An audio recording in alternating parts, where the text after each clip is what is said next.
Assalamualaikum warahmatullahi wabarakatuh. Bismillahirrahmanirrahim. Alhamdulillahi rabbil alamin. Nahmaduhu wa nasta'inuhu wa nastaghfiruh wa na'udzu billahi min shururi anfusina wa min sayyiati a'malina. May yahdihillahu fala mudhillalah wa may yudlil fala hadiyalah. Ashhadu an la ilaha illallah wahdahu la syarikalah wa ashhadu anna Muhammadan abduhu wa rasuluhu la nabiyya ba'dah. Allahumma fasalli wa sallim wa barik ala sayyidina wa habibina wa syafi'ina wa maulana Muhammadin wa ala alihi wa ashabihi wa man tabi'ahum bi ihsanin ila yaumiddin, amma ba'du. Allahumma inna nas'aluka ilman nafi'a wa rizqan thayyiba wa amalan mutaqabbala. Amin ya rabbal alamin. Ibu-ibu sekalian yang dimuliakan Allah Subhanahu wa taala, alhamdulillah di pagi hari ini kembali kita dapat berkumpul dalam majlis ilmu ini. Mudah-mudahan majlis kita diberkahi dan diridhai Allah Subhanahu wa taala. Amin ya rabbal alamin. Seperti biasa, kita awali kajian kita dengan sama-sama membaca doa yang sudah kita hafalkan bersama-sama. Kita baca sama-sama, Bu. Allahumma inni abduka ibnu abdika ibnu amatika nasiyati biyadik madin fiyya hukmuk adlun fiyya qada'uk as'aluka bikulli ismin huwa laka sammaita bihi nafsak aw 'allamtahu ahadan min khalqik aw anzaltahu fi kitabik aw ista'sarta bihi fi ilmil ghaibi 'indak an taj'alal qur'ana rabi'a qalbi wa nura sadri wa jalaa'a huzni wa dhahaba hammi. Rabbi auzi'ni an ashkura ni'mataka allati an'amta 'alayya wa 'ala walidayya wa an a'mala salihan tardahu wa aslih li fi dhurriyyati inni tubtu ilaika wa inni minal muslimin.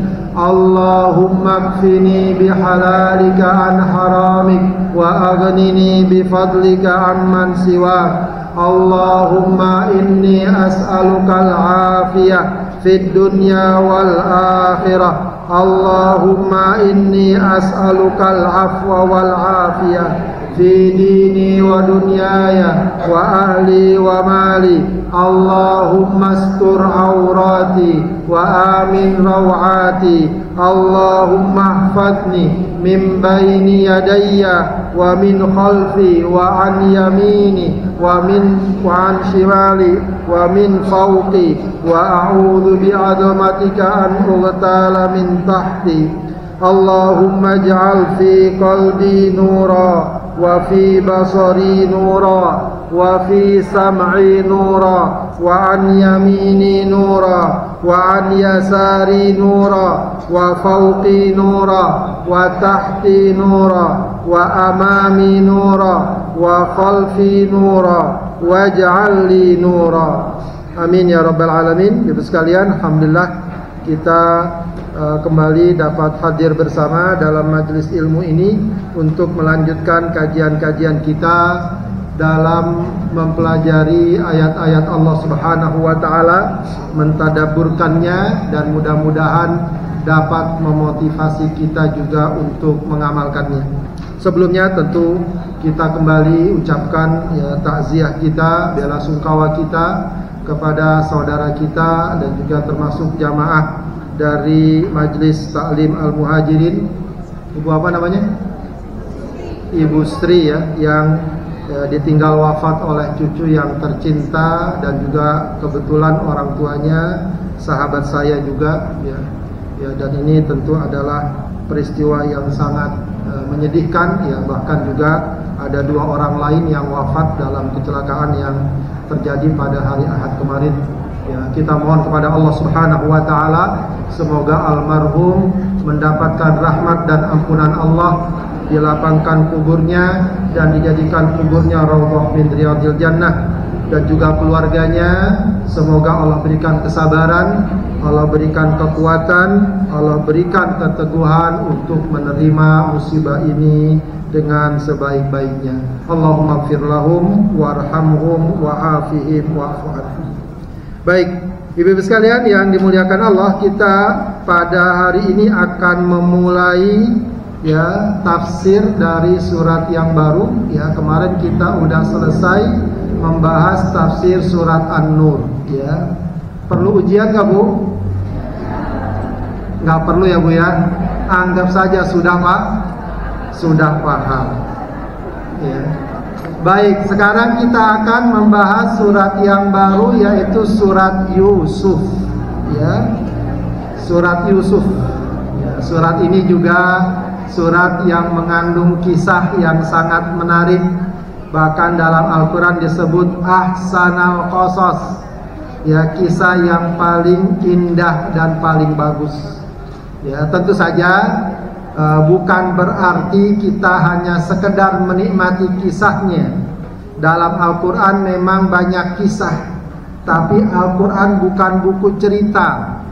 Al-Quran itu adalah huda, petunjuk. Maka kalau ada cerita yang Allah ceritakan di dalamnya, tentu saja tak lain adalah agar kita dapat mengambil pelajaran dari kisah atau peristiwa yang pernah terjadi. Karena salah satu pelajaran yang sangat berharga adalah apa yang dikenal sebagai sejarah. Maka ada istilah apa? Belajarlah dari sejarah. Apa istilahnya kalau Bung Karno? Jas merah. Jangan melupakan sejarah. Jangan sekali-kali melupakan sejarah. Dan ternyata dalam Al-Quran juga banyak mengisahkan berbagai macam sejarah, baik sejarah para nabi, umat terdahulu, kisah yang baik, kisah yang buruk. Tentu saja agar kita mengambil pelajaran dari semua itu. Karena Allah mengatakan wa tilkal ayyamu nudawiluha bainan nas. Hari-hari itu akan kami pergilirkan di antara manusia. Atau juga dengan bahasa yang populer, sejarah itu akan terulang. Karena itu kita patut memahami dan mempelajarinya agar kita bisa mengantisipasinya, agar kita dapat meraih kebaikan atau terhindar dari keburukan.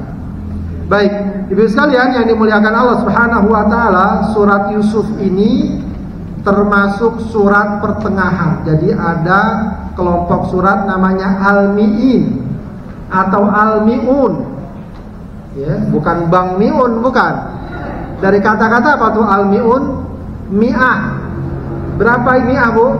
100. Surat yang ayatnya sekitar 100-an, tapi tidak terlalu panjang seperti Al-Baqarah. Jadi surat itu ada pengelompokannya. Ada 7 surat yang panjang, disebut sab'ut tiwal. 7 surat yang panjang apa aja? Al-Baqarah, apalagi Ali Imran, habis Ali Imran apa? An-Nisa, habis An-Nisa Al-Maidah, habis Al-Maidah Al-An'am, habis Al-An'am Al-A'raf, terus Al-Anfal. Ada yang menyatukan Al-Anfal dengan At-Taubah. Nah setelah itu, setelah At-Taubah, surat Yunus dan seterusnya, berikutnya surat Yusuf, itu disebut Al-Mi'un atau Al-Mi'in. Surat-surat yang ayatnya 100-an. Jadi dia pertengahan, tidak terlalu panjang, tidak terlalu pendek. Itu terus dari surat Yunus, Yusuf, Hud, Ibrahim dan seterusnya, sampai nanti surat Al-Hujurat. Hujurat itu juz berapa tuh Bu? Hujurat itu sekitar juz 26. Surat 49. Nah itu kalau dari Al-Hujurat dan An-Nas itu disebut namanya surat apa? Namanya surat apa istilahnya? Ya pendek, mufassal, surat-surat mufassal, al-mufassal, surat-surat yang ayatnya pendek-pendek, ya, dan juga relatif lebih pendek dari surat Al-Mi'un tadi, ya. Jadi kisaran ayatnya itu 30, 40 begitu ya, 50. Nah itu namanya al-mufassal. Nah al-mufassal ini tadi bagi 3 lagi. Ada namanya tiwalul mufassal, yang agak panjangan. Ya, itu sunnahnya sering saya sampaikan, sunnahnya dibaca pada sholat subuh dari surat Al-Hujurat sampai akhir juz 29. Apa Bu? Surat apa akhir juz 29? Al-Mursalat. Itu namanya disebut apa tadi? Tiwalul mufassal. Tiwalul mufassal. Jadi ayatnya pendek-pendek tapi masih lumayan panjang lah, ya. Suratnya panjang, banyak ayat. Itu sunnahnya dibaca, dianjurkan para ulama kalau sholat subuh itu surat-surat yang ini yang dibaca. Jadi sholat subuh masih kulhu lagi. Karena memang cuma itu yang dipunya, ya.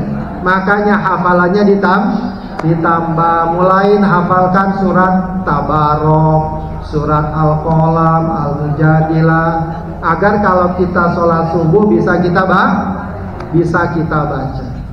Atau ada caranya, kalaupun belum hafal, gimana caranya? Beri Al-Quran yang besar, cari standnya yang tinggi, nggak apa-apa, dibaca. Ya, jadi kita juga dapat fadilah, ya. Sholat subuh kita juga mungkin lebih baik, terutama ibu-ibu yang di rumah, ya. Gak apa-apa tuh, baca aja kita, ya. Baca surat misalnya Al-Mulk, ya, sholat subuh rakaat pertama. Kalau memang capek cukup 1 halaman, nanti halaman berikutnya, begitu ya. Nah yang kedua namanya Awsatul Mufassal. Awsatul Mufassal, pertengahan, ya, pertengahan, ya, pendek-pendek tapi pertengahan. Ini sunnahnya dibaca pada sholat isya, duhur, dan asar. Isya, duhur, dan asar, ya. Jadi kalau sholat isya itu bacanya dia dari mana? Dari surat An-Naba sampai surat Al-Lail, awal juz 30, amma yatasa'alun, sampai surat Al-Lail, wal laili idza yaghsha. Jadi kalau sholat isya bacaannya itu amma yatasa'alun, surat Abasa, wan nazi'at, dan seterusnya, ya. Aduh belum hafal juga Pak Ustadz, hafalin.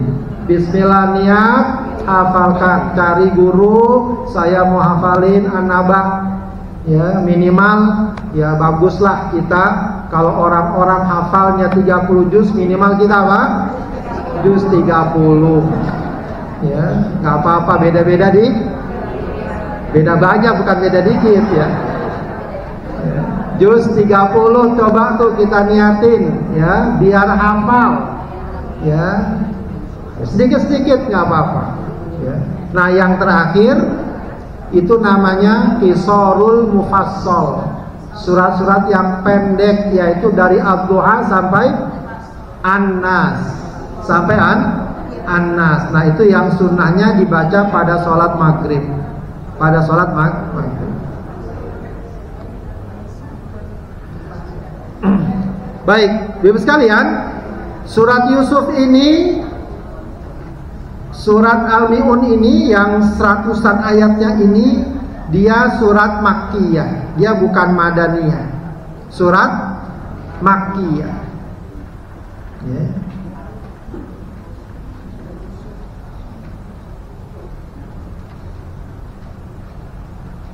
Juznya juz keberapa dia?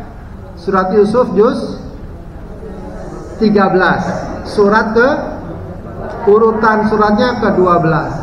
Surat ke-12 juz 13, ayatnya berapa? 111 ayat. Ya, ayatnya 111 ayat. Begitu ya. Ya, dinamakan surat Yusuf ya karena memang di dalamnya terkandung kisah Nabi Yusuf. Bahkan dalam Al-Quran ini satu-satunya kisah yang utuh dari awal sampai akhir dalam satu surat, yaitu kisah Nabi Yusuf dalam surat Yusuf. Kalau kisah yang lain, Nabi Musa, Nabi Ibrahim, biasanya itu terpotong-potong dan terbagi-bagi dalam berbagai surat. Jadi kalau surat Yusuf ini dari awal sampai akhir itu kisah Nabi Yusuf saja. Dan itu urut, ya. Dari mulai dia kecil, kemudian sebagaimana yang sering kita dengar lah ya kisahnya. Tapi kali ini kita insya Allah akan baca satu demi satu ayatnya. Dan ternyata banyak sekali pelajaran di dalamnya. Jadi satu-satunya kisah yang utuh ya dalam Al-Quran, dalam arti dari awal sampai akhir itu adalah kisah Nabi Yusuf dalam surat Yusuf. Dan tidak ada kisah Nabi Yusuf dalam surat yang lain. Tidak ada. Kalau kisah Nabi Musa banyak dalam surat Al-Baqarah, dalam surat ini, dalam surat itu banyak. Ya, kisah Nabi Ibrahim juga begitu. Ya, terbagi-bagi di dalam beberapa surat. Tapi kalau surat Nabi Yusuf, surat Yusuf itu kisahnya ya. Maka juga dia disebut ahsanul qasas. Ya, sebaik-baik kisah dalam Al-Quran. Ya. Ada juga latar belakang dari turunnya surat Yusuf ini. Ya. Ya, ada riwayat bahwa salah seorang sahabat minta kepada Rasulullah untuk menyampaikan kisah kepadanya, cerita kepadanya. Maka kemudian turunlah surat Yusuf. Ada juga para ulama yang mengatakan bahwa surat Yusuf ini turunnya saat terjadi Amul Huzni. Apa Bu Amul Huzni? Tahun kesedihan. Ya. Tahun kesedihan. Kenapa dikatakan tahun kesedihan? Karena di tahun itu ya Rasulullah ditinggal mati oleh dua orang yang selama ini sangat beliau andalkan dalam dakwah dan perjuangannya. Siapa? Ya, Khadijah dan Abu Thalib. Dua orang ini yang banyak membantu Rasulullah sekitar tahun 10 kenabian. Ya, 10 atau 8 atau 10 kenabian. Kurang lebih seperti itu. Ya.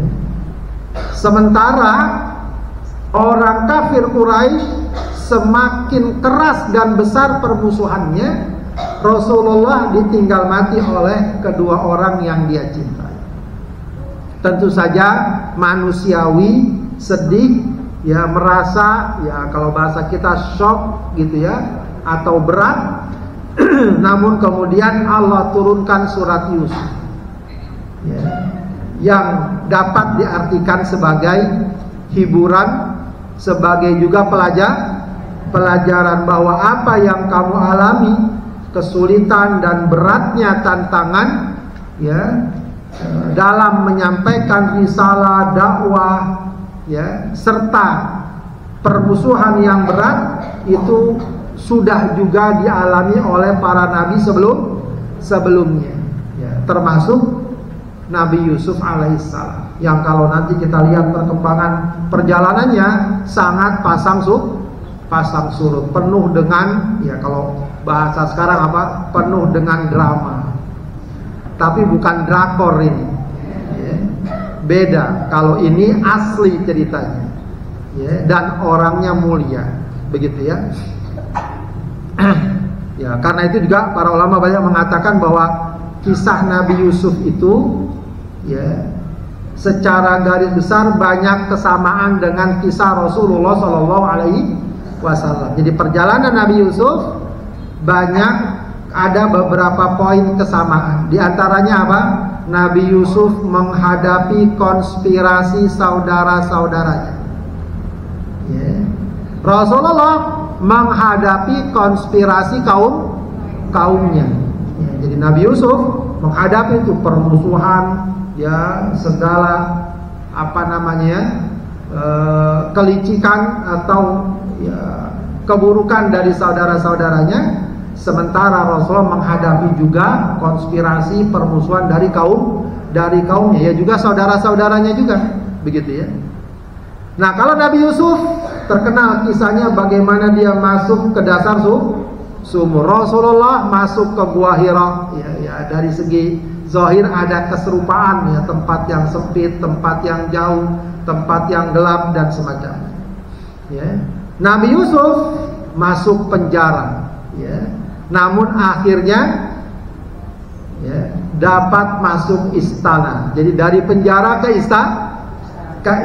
Rasulullah asalnya dikejar-kejar, dimusuhi dan seterusnya, tapi juga kemudian akhirnya dapat berkuasa. Jadi setting perjalanan yang mirip ya dari perjalanan Nabi Yusuf dengan Rasulullah SAW. Maka wajar kalau di saat Rasulullah sangat berat menghadapi ujian, Allah turunkan surat Yusuf yang di dalamnya ada kisah Nabi Yusuf. Tentu saja tujuannya adalah untuk menguatkan hati, menguatkan mental, mengambil pelajaran bahwa beginilah jalan yang harus ditempuh kalau orang ingin mendapatkan kedudukan dan kemuliaan dari Allah Subhanahu wa ta'ala.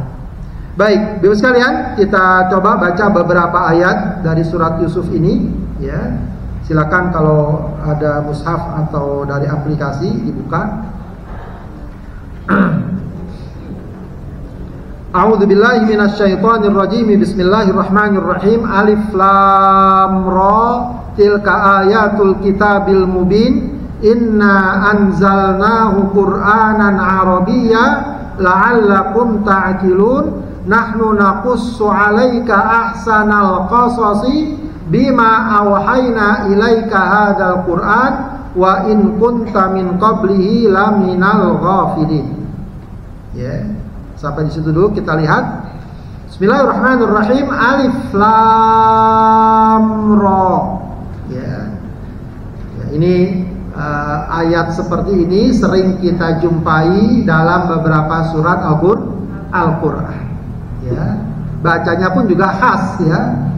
Kalau orang yang nggak biasa baca Quran bisa dibaca alaro ini, ya. Kahaya aso, ya.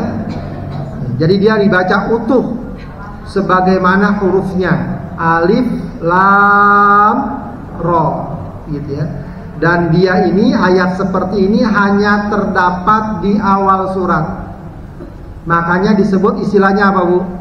Ayat seperti ini disebut apa namanya? Enggak, sebagai awal surat dulu. Jadi ada 3 nih nama bagi ayat seperti ini. Pertama disebut Fawatihus Suwar. Fawatihus Suwar. Maksudnya apa? Pembuka surat. Ya, karena ayat seperti ini hanya ada di awal surat. Yang kedua, ayat seperti disebut juga al-huruf al-muqatta'ah.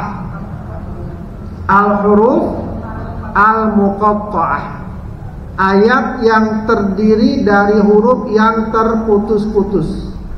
Ya, huruf yang sudah ya terputus-putus. Maksudnya beda. Kalau yang lainnya biasanya bacanya disambung. Bacanya tidak membaca huruf itu seperti utuh. Misalnya kita kenal huruf sin, ya, maka kita nggak baca huruf sin kalau disambung, ya, ya sama begitu ya, bukan sanma, bukan sinma, bukan. Ya, kalau ini hurufnya utuh disebut al-huruf al-muqatta'ah. Ya. Dan yang ketiga, ayat seperti ini disebut al-ayat al-mutasyabihat. Ayat yang mutasyabihat. Jadi dalam Al-Quran ada yang disebut ayatun muhkamat dan ayatun mutasyabihat. Ya. Ayat muhkamat itu apa? Ayat yang jelas maknanya. Artinya dari bahasa Arab, dari penafsiran yang kita pelajari, kita tahu maknanya. Itu namanya ayat apa? Muhkamat. Nah, ada lagi yang lain namanya ayat mutasyabihat. Ayat mutasyabihat. Ayat mutasyabihat itu ayat yang maknanya samar bagi orang secara umum. Bagi orang secara umum. Jadi memang ada tingkatannya. Ada yang samar bagi orang umum, tapi bagi orang yang ahli, para ulama, dia paham. Kalau kita ya, tidak paham. Tapi ada ayat yang memang secara umum, jangankan kita, para ulama pun nggak paham maknanya atau tidak tahu maknanya. Nah ini yang lebih lagi, maksudnya ayatnya sangat mutasyabihat, ya.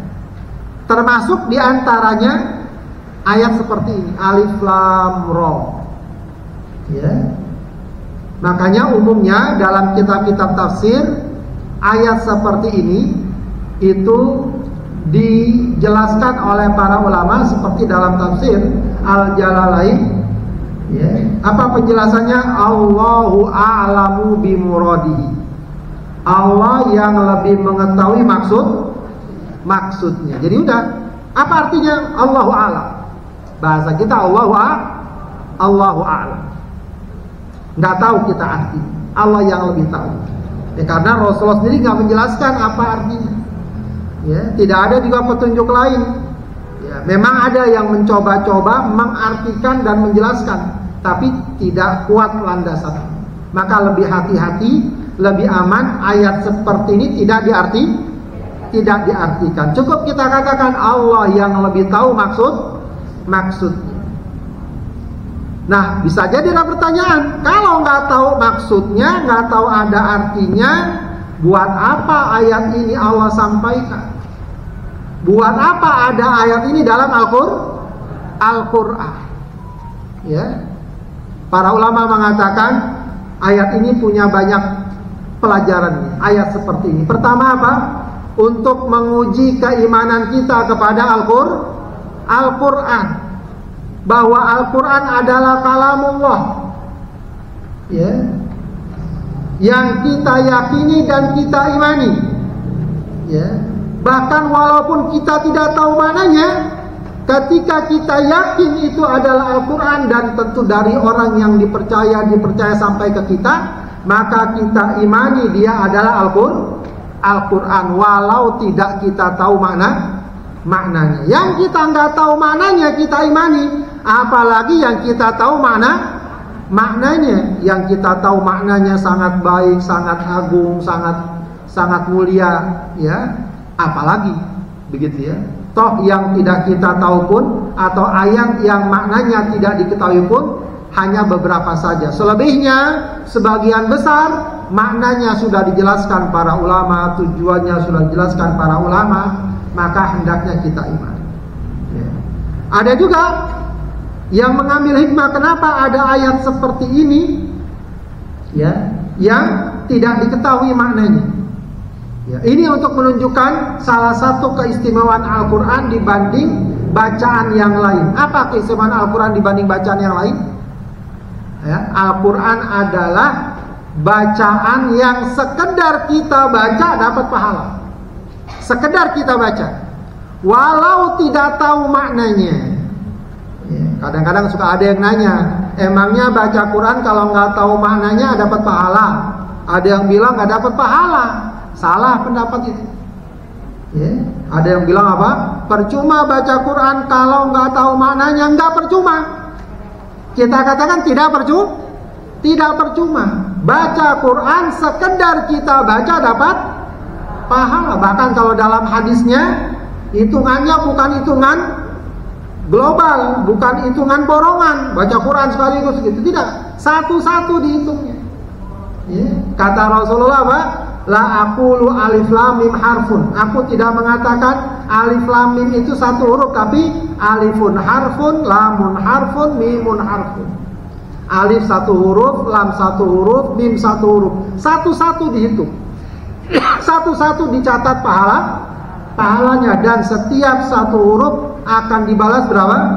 10 kebaikan. Jadi ayat seperti ini untuk menguatkan dan menjadi dalil bahwa membaca Al-Quran itu berpahala walau tidak paham maknanya. Ya, maka jangan kita malas dan berat untuk membaca Al-Quran. Baik, alif lam mim, Allahu a'lamu bimuradihi, tilka ayatul kitabil mubin. Ya. Tilka artinya apa?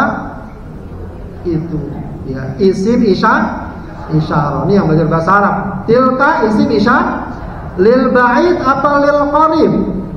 Ya, lil ba'id, untuk menunjukkan sesuatu yang jauh. Tapi kata para ulama, makna tilka di sini bukan menunjukkan sesuatu yang jauh. Artinya adalah hadhihi. Jadi artinya bukan itu, tapi ini. Sama tuh kayak dalam surat Al-Baqarah, alif lam mim dzalikal kitabu. Bukan artinya itu kitab, bukan, tapi apa? Ini kitab. Ya, jadi memang dzalika, tilka itu biasanya untuk menunjukkan sesuatu yang jauh. Tapi dalam ayat ini menunjukkan sesuatu yang dekat. Kenapa tidak menggunakan kata hadhihi atau hadza? Ya, kata para ulama itu untuk menunjukkan keagungan dan kemuliaan Al-Quran. Ya, kemuliaan Al-Quran. Tilka ayatul kitabil mubin. Inilah ayat-ayat. Ya. Alkitab di sini apa artinya, Bu? Al-Quran. Ingat, nama lain Al-Quran adalah Alkitab. Cuma di negara kita istilah Alkitab sudah kadung dipakai orang sebelah untuk kitab mereka. Padahal sebenarnya Alkitab itu nama lain dari Al-Quran. Itulah kalau kita kurang pakai milik kita, suka diakuin orang. Makanya ajaran Islam itu dipakai.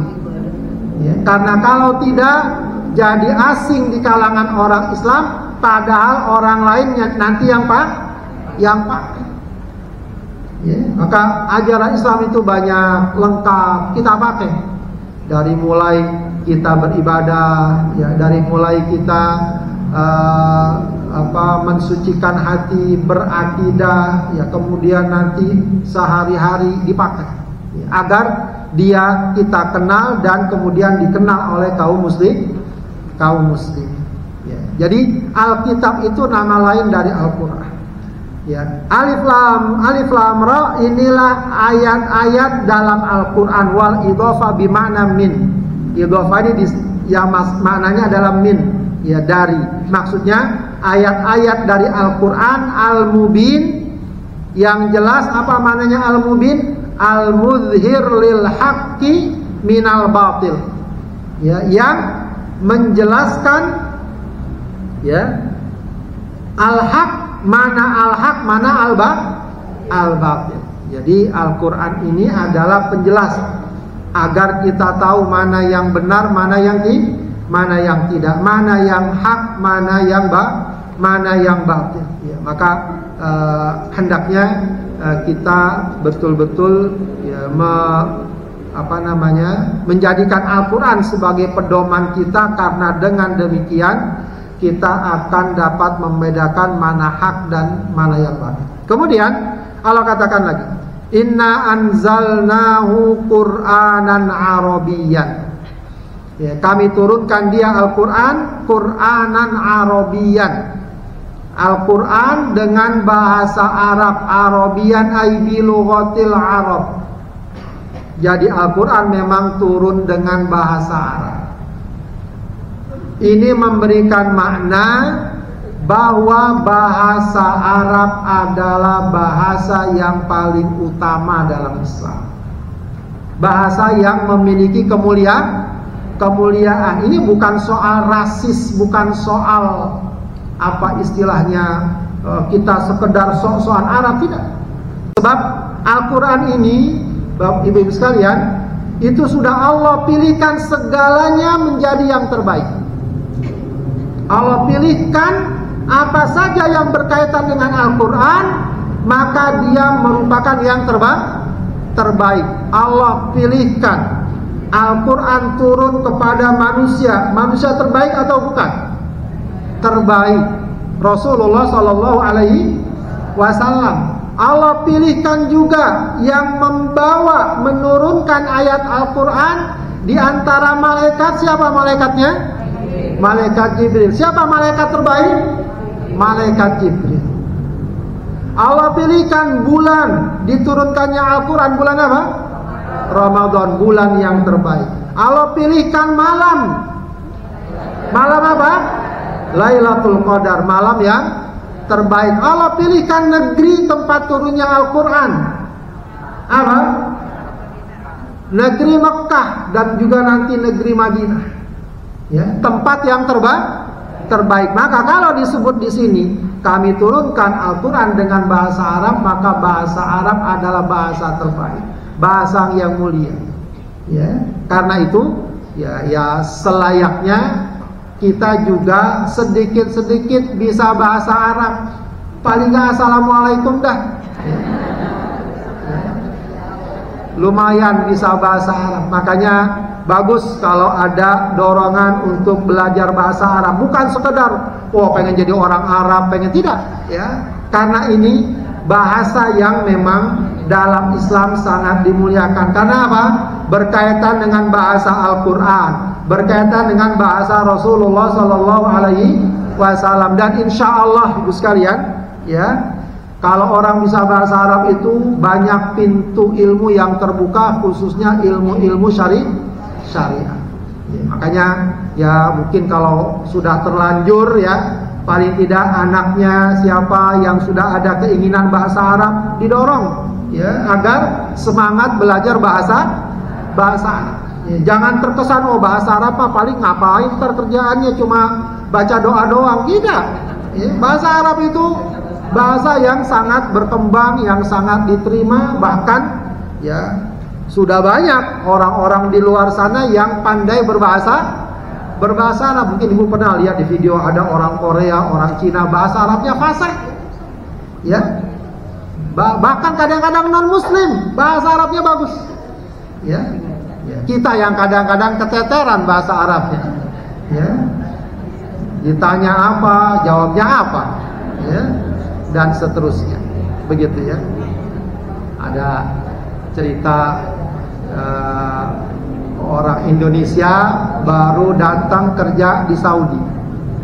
Lalu sama mobil, sama majikannya diajak jalan gitu ya, di tanah lapang. Ya, pas di depan dilihat, majikannya melihat ada batu. Maka kata majikannya, maksudnya peringatin supirnya, hajar.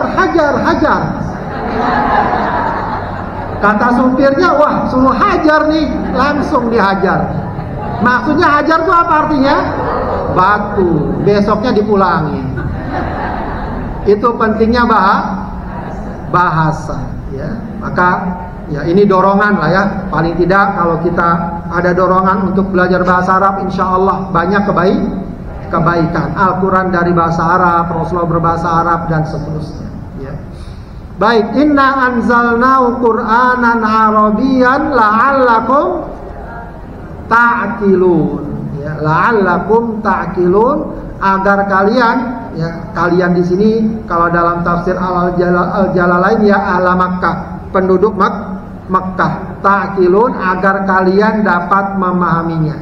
Ya, ada yang mengatakan hanya bahasa Arab yang mampu menangkap makna Al-Qur'an. Ya, jadi memang kadang-kadang ibu sekalian, kalau kita sudah ngerti bahasa Arab, itu kalau lihat terjemahan beda banget rasanya. Ya.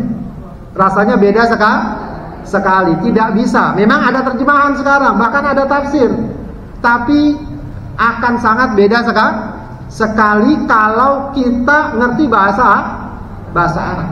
Begitu ya, itu akan sangat berbeda. Ya, memang paling tidak cukup membantu adanya terjemahan dan seterusnya.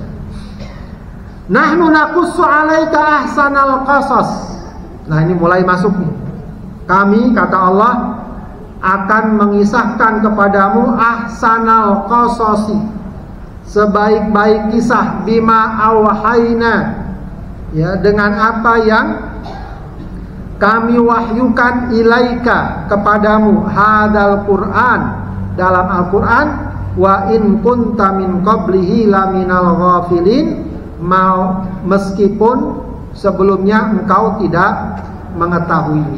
Ya, jadi ini pembuka, ya. Allah Subhanahu wa taala berikutnya akan mengisahkan, ya, bagaimana perjalanan Nabi Yusuf alaihissalam, ya. Kemudian Allah katakan, akan kami kisahkan kepadamu ahsanal qasas, sebaik-baik kisah yang kami wahyukan dalam Al-Quran kepadamu, ya, meskipun kamu sebelumnya tidak tahu, ya. Artinya Rasulullah belum mengetahui tentang bagaimana sungguhnya kisah Nabi Yusuf, ya. Dan ini juga sebagaimana tadi dikatakan, ya, berawal dari permintaan salah seorang sahabat kepada Rasulullah agar memberikan, ya, menyampaikan kisah atau cerita kepada mereka, maka turunlah surat Yusuf ini. Baik, Bapak sekalian, sampai di sini saja dahulu, ya, bahasan kita dari surat Yusuf, dari ayat 1 dan ayat 3. Paling tidak tadi ada beberapa pelajaran, ya, dari ayat pertama tadi alif lam ra. Ya, itu juga ada pelajaran yang lain, kata para ulama. Ayat seperti ini hendaknya menyadarkan kepada kita betapa terbatasnya ilmu kita. Al-Quran yang sedemikian itu, ya, ternyata ada ayat-ayat yang belum kita pahami maknanya. Apalagi kita, ini para ulama yang sudah sedemikian rupa mereka mendalami Al-Quran, mereka tidak mendapatkan, ya, makna yang sesungguhnya dari ayat tersebut. Itu artinya apa? Betapa terbatasnya ilmu kita. Maka semestinya seorang muslim kalau dia belajar hendaknya rendah hati, ya. Jadi jangan sampai baru belajar sedikit udah sombong bener, perasaan udah paling berilmu, dikit-dikit nyalain orang dan seterusnya, ya. Maka kita sadari justru orang semakin banyak ilmunya, semakin dia menyadari, makin banyak yang belum dia ketahui, ya. Kemudian ayat yang tadi ini juga alif lam ra tadi itu juga mengingatkan dan mengajarkan kepada kita jangan berbicara sesuatu yang tidak dipahami. Jadi kalau tidak paham, jangan pura-pura paham, ya. Bilang aja wallahu a'lam. Bahkan para ulama mengatakan wallahu a'lam nisful ilmi, ya. Apa? Allah yang lebih mengetahui adalah nisful ilm, ya, setengah dari ilmu. Jadi nggak usah malu untuk mengatakan oh saya belum tahu soal ini, daripada kita paksa, ya, bergaya-gaya segala macam pada kita tidak punya ilmu.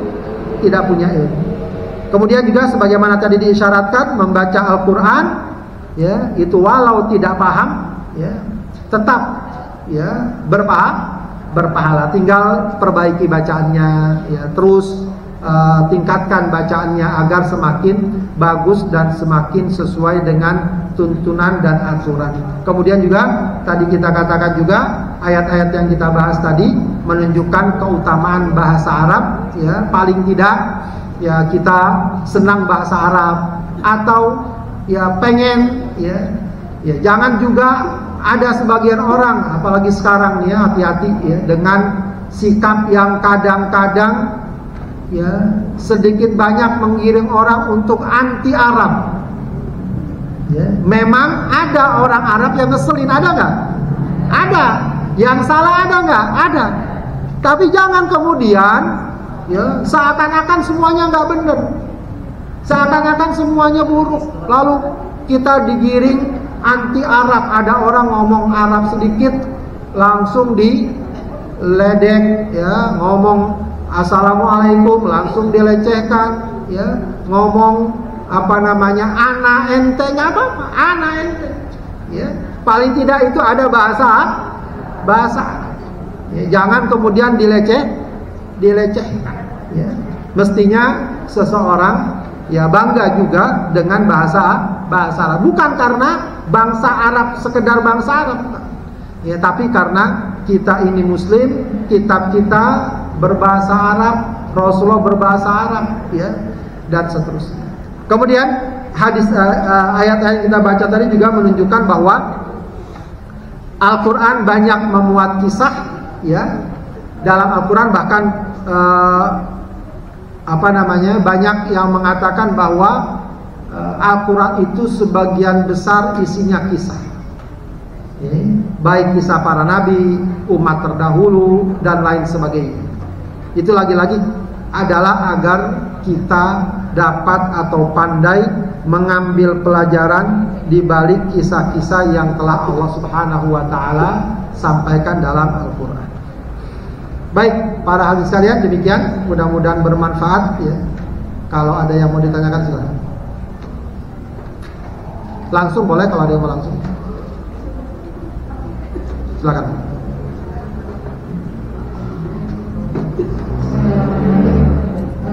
Assalamualaikum warahmatullahi wabarakatuh. Assalamualaikum warahmatullahi wabarakatuh. Ini Ustadz, yang tadi kelompok-kelompok saya belum jelas tadi. Yang kelompok Al-Quran ada Al-Quran. Iya. Itu yang 100 ya. Ya. Untuk apa? Untuk surat ayatnya. Kemudian yang kedua Al-Mufassal ya. Iya, Al-Mufassal. Al-Mufassal yang pendek-pendek. Ya, Al-Mufassal terbagi 3. Terbagi 3. Satu yang Ausat itu gitu. Pertama Tiwalul Mufassal. Tiwalul. Mufassalnya agak panjangan, ya. Tiwalul apa? Ustaz? Tiwal betul. Towil panjang. Ya, tawil kalau kata tawil ya. Ya. Kemudian yang kedua Ausatul. Ya Ustaz. Yang kedua Ausat, ya, pertengahan. Ausat berarti Ausatul. Ya, Ausatul Mufassal. Ausatul. Yang ketiga Kisarul Mufassal. Kisor itu pendek artinya. Kisor atau kisor? Kisarul, qaf, ya, qaf sad ain ra. Kisarul Mufassal. Itu saya mungkin Ustaz. Tadi Baik, makasih. Waalaikumsalam warahmatullahi wabarakatuh. Ada yang lain tanya langsung? Silakan. Speakernya tolong. Mic-nya. Ini.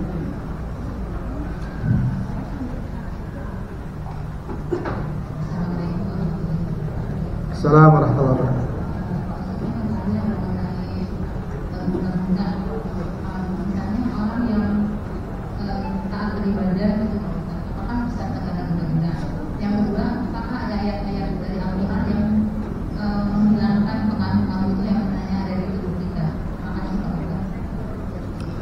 Baik, guna-guna ya. Guna-guna itu apa ya? Kayak santet gitu ya.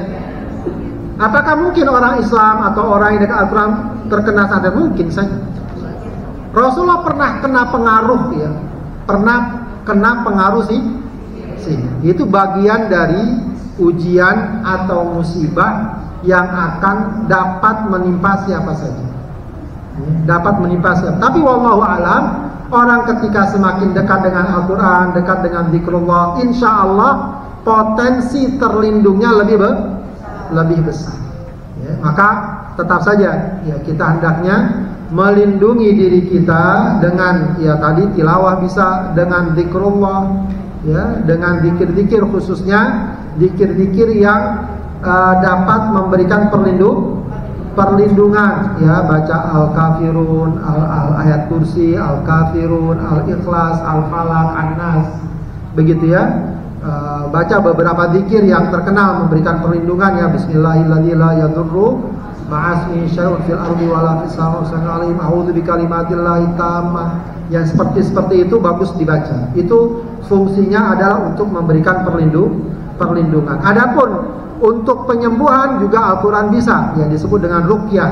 Ya, itu biasanya memang butuh juga orang-orang yang sudah terbiasa dan ahli untuk melakukan hal tersebut. Ya, jadi diantara terapi untuk mengatasi guna-guna dan semacam itu adalah dengan melakukan ruqyah. Biasanya ruqyah itu dengan membacakan sejumlah ayat Al-Quran yang biasanya juga ada pilihan-pilihannya.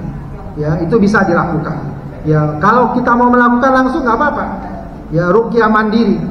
Ya, tapi kalau memang butuh bantuan, itu biasanya ada teman-teman yang punya spesialis soal ruqyah. Ya, itu bisa dilakukan. Ya, dicari infonya kalau memang membutuhkan hal tersebut. Ada asosiasi ruqyah, namanya apa? ARSY, Asosiasi Ruqyah syar'i. Nah itu saya tahu beberapa orang cukup dipercaya untuk melakukan hal tersebut. Ya, wallahu a'lam. Silakan Bu. Silakan. Bismillahirrahmanirrahim. Assalamualaikum warahmatullahi wabarakatuh. Assalamualaikum. Saya ingin menanyakan begini Pak Ustaz. Kami mempunyai satu grup namanya grup tilawah Al-Quran. Sudah mencapai 296 putaran. Tapi membacanya itu kan di rumah masing-masing dengan menyampaikan laporan kelas. Dalam hati saya yang sudah mengikut selama ini 296, mungkin di dalam membaca Al-Quran itu ada yang salah. Artinya tidak tepat seperti disampaikan oleh Pak Ustaz tadi. Apa upaya kami Pak? Dengan adanya 90 orang atau grup, 3 grup ini, 30 juz, dalam waktu 5 hari sudah selesai 1 juznya. Mengejar untuk mencapai penyelesaian sampai walasnya. Hanya pertanyaan saya, bagaimana upaya kita yang sudah berjalan sekian tahun, emang ingin mendapatkan pahala ya Pak, tapi ternyata mungkin pada saat itu membaca salah, karena tidak ada yang memberikan seperti guru-guru agama yang memang betul di dalam membaca Al-Quran ini ada sebagainya. Barangkali itu saja Pak. Terima kasih. Assalamualaikum warahmatullahi wabarakatuh. Assalamualaikum. Ya, pada dasarnya semangat tilawahnya udah bagus. Ya, tentu saja layak dipertahankan dan dilanjutkan semangat untuk tilawah.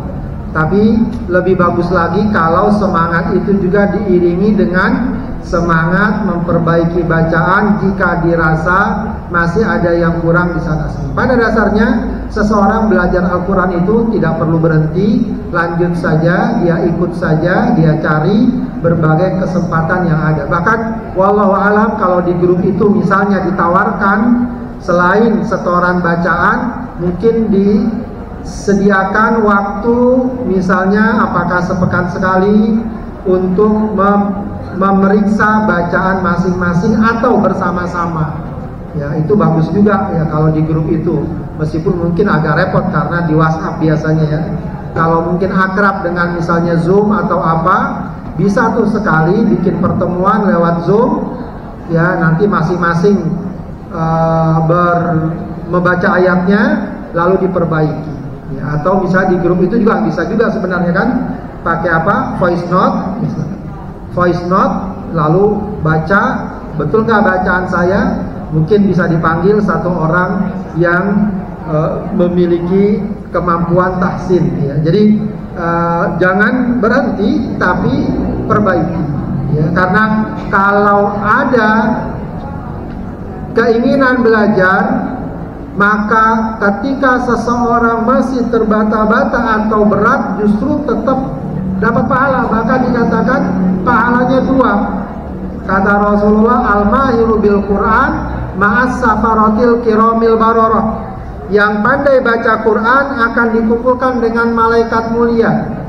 Walladzi yatatata wa huwa alaihi syaqun. Adapun yang masih terbata-bata dan dia berat membacanya, maka dia falahu ajroni, dia dapat 2 pahala. Jadi sekali lagi coba saja dilakukan ya, program ditawarkan, kita perbaiki bacaan Al-Quran, mungkin apakah seminggu sekali, sebulan sekali, tidak masalah. Yang penting ada upaya. Perkara hasilnya ada yang maksimal, ada yang belum, itu nggak masalah. Ya, sesuai kemampuan masing-masing. Baik, ada pertanyaan, lebih utama mana antara panggilan jihad aksi bela Palestina sama ikut kajian? Kemarin ada teman nanya dia mau ikut aksi bela Palestina, tapi di waktu bersamaan dia ada jadwal kajian, saya nggak punya itu. Wallahu alam. Ya kalau mungkin sekali-sekali bisa saja dia lakukan. Karena toh juga aksi bela Palestina tidak setiap hari. Oh saya ini izin dulu ikut kajian, oh ikut bela Palestina karena ingin ya merasakan ya betapa penderitaan mereka, tidak masalah. Ya cuma tentu saja ini bukan berarti kemudian pengajian gampang ditinggalkan. Bisa jadi sekali-sekali dia lakukan. Kalau ternyata besoknya bentrok lagi, wallahu alam, dia ikut kajian lebih baik. Adapun kepedulian terhadap Palestina dapat dia lakukan dengan cara yang lain, ya, apakah dengan donasi, apakah dengan doa, apakah dengan aktivitas yang lain. Ya. Jadi kalau sekali-sekali tidak masalah saya kira, dan biasanya aksi-aksi seperti ini pun tidak terlalu sering ya, kemungkinan mungkin sebulan sekali atau mungkin sepekan sekali atau 2 pekan sekali. Wallahu a'lam. Baik, Ibu sekalian, kalau tidak ada lagi kita cukupkan kajian kita. Kita baca khatmil Quran. Allahumma arhamna bil Quran waj'alhu lana imaman wa nura wa hudaw wa rahmah. Allahumma dzakkirna minhu ma nasina wa 'allimna minhu ma jahilna warzuqna tilawatahu ana al-laili wa atrafan nahar waj'alhu lana hujjatan ya rabbal alamin. Astaghfirullahaladzim, astaghfirullahaladzim, astaghfirullahaladzim. Hamdan yuwafi ni'amahu wa yukafi'u mazidah. Ya Rabbana wa ilahana lakal hamdu wa lakal syukru kama yanbaghi li jalali wajhika wa 'azimi sultanik. Allahumma salli ala sayyidina Muhammad wa ala ali sayyidina Muhammad. Rabbana taqabbal minna innaka antas samiul alim wa tub alaina innaka antat tawwabur rahim. Rabbana ighfir lana wa liwalidina warhamhuma kama rabbayana shighara. Rabbana ighfir lana wa li ikhwanina alladhina sabaquna bil iman wa la taj'al fi qulubina ghillan lil ladzina amanu.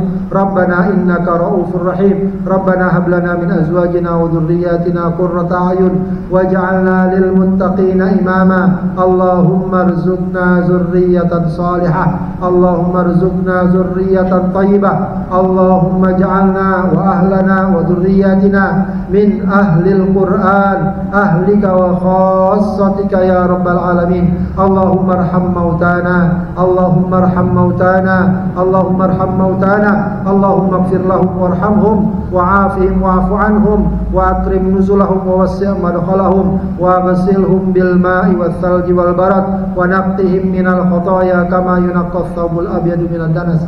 Rabbana atina fid dunya hasanah wa fil akhirati hasanah wa qina adzaban nar. Subhana rabbika rabbil izzati amma yasifun wa salamun alal mursalin walhamdulillahi rabbil alamin.